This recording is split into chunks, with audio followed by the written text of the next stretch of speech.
So this is my edges in 2020. This is so embarrassing. And this is my hair now and my edges in 2022 after being serious with clothes.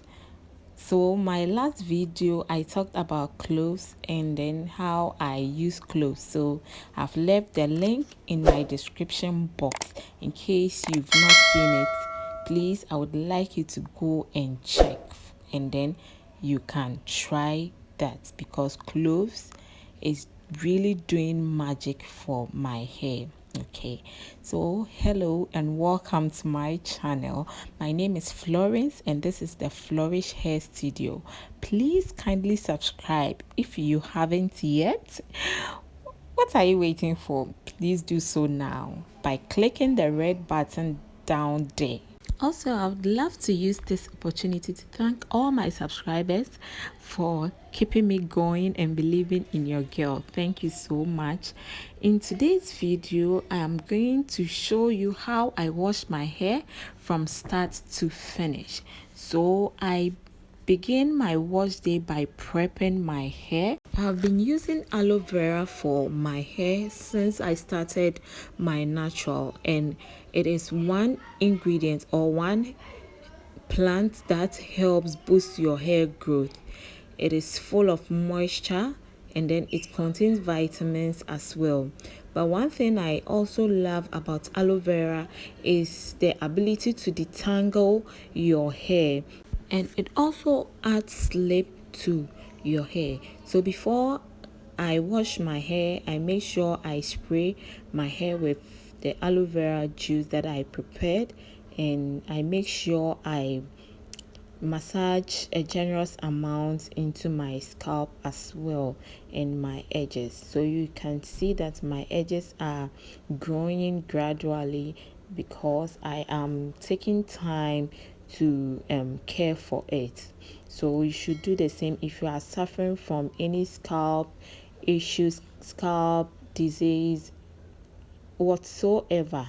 Okay, just be consistent. One thing that I have learned about my hair and myself is that you have to believe in yourself. You have to believe in whatever that you are doing, and it will yield results. So I have believed so much that someday my hair will grow past my shoulder, my hair will grow past my forehead, and I am seeing the results.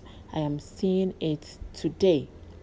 And I believe that my hair can grow more and more than this. More like I believe that my hair can grow to a waist length, So I have faith. I have faith. I have faith.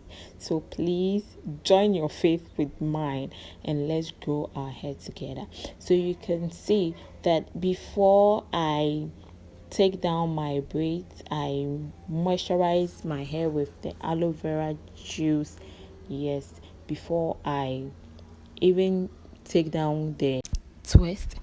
Okay, so I would want you to sit back and then you watch me how I go through my wash day. Okay, it's very simple. You can create a routine for yourself and it will work, and when you are consistent, your hair will thank you.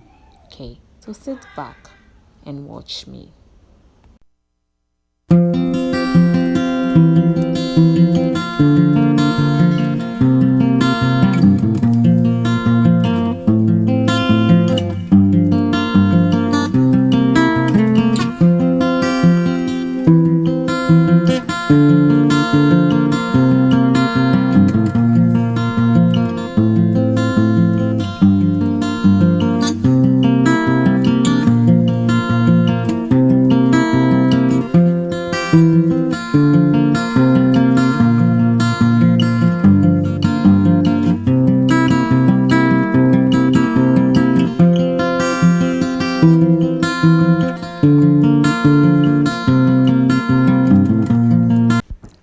Okay, so since I don't joke with cloves, I make sure my shampoo contains cloves, my oils contains cloves, My growth oil contain cloves.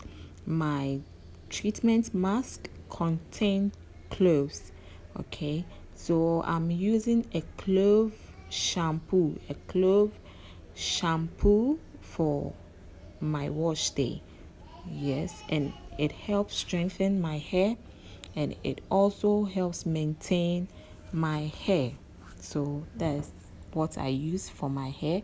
You can decide to soak cloves in water for days, and then you spray it on your hair before you shampoo your hair. You can use that as your pre-poo as well. So stay tuned and then watch your girl as I wash my hair. Thank you.